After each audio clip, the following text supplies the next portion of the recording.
Yo, what's up mga buddy? Kamusta? Nandito tayo sa Ross Isabela mga buddy. First time ko nga palang pumunta dito. Hindi totoo yan. Hanap tayo ng pansitan. Let's go. Yo, what's up mga buddy? Kamusta? Ako nga pala si Aldong. 6 years ng bus crew. Hanggang ngayon, may utang pa rin. Tara, sama kayo sa biyahe ko. Nandito nga pala tayo sa Ross Isabela mga buddy. 1 minute later. Kuya, saan merong pansitan po dito? Sa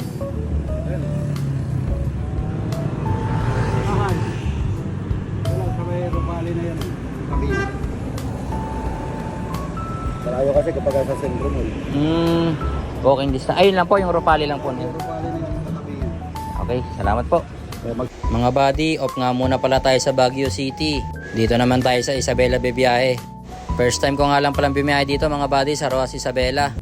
Kaya bago na naman sa paningin ko to mga buddy. At alam nyo naman mga buddy, kapag bumiyahe ako ng Isabela, pansit kagad yung una kong hinahanap. Subukan naman natin yung pansit batil patong mga buddy. Nga pala, katabi nga lang pala ng Dalin Liner yung terminal namin dito sa Roas mga buddy. Sabi ni mamang tricycle driver, walking distance lang daw yung pagpapansitan, kaya yun, nilakad ko na lang mga buddy.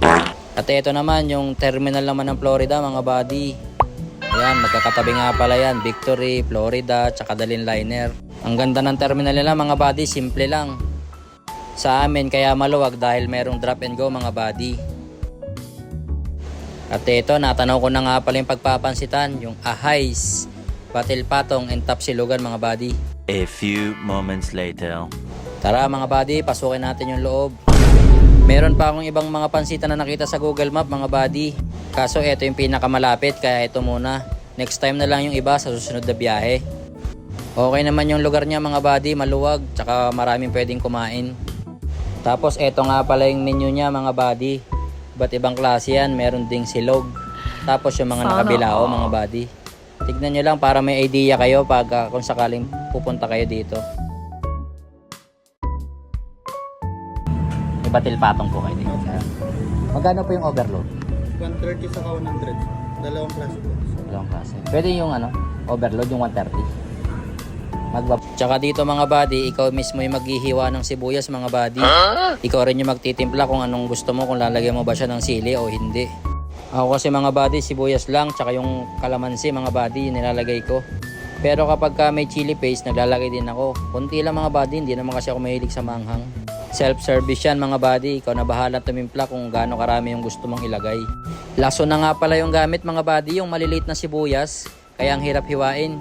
1 eternity later. At eto, dumating na nga yung order natin mga buddy. Overload, 130 pesos mga buddy, pansit batil patong. Ayan mga buddy, unang kagat, Shanghai agad mga buddy. Siyempre titikman muna yung mga toppings tsaka yung sabaw bago yung pansit mga buddy. Tapos kapag natikman mo na yung toppings niya, susunod mo na ngayon yung pansit mga buddy. Tara, kain tayo mga buddy.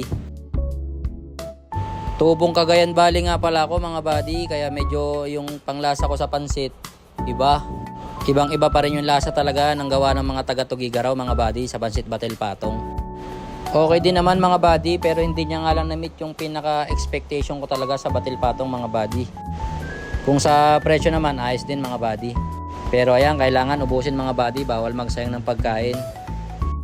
Para sa Ahays mga buddy, honest review, ibigyan ko siya ng 7.5 na grade mga buddy. Opinion ko lang to mga buddy hindi ako expert kaya huwag kayo magalit. Okay, maraming salamat sa panonood mga buddy. Hanggang sa susunod ulit mga buddy, I love you all.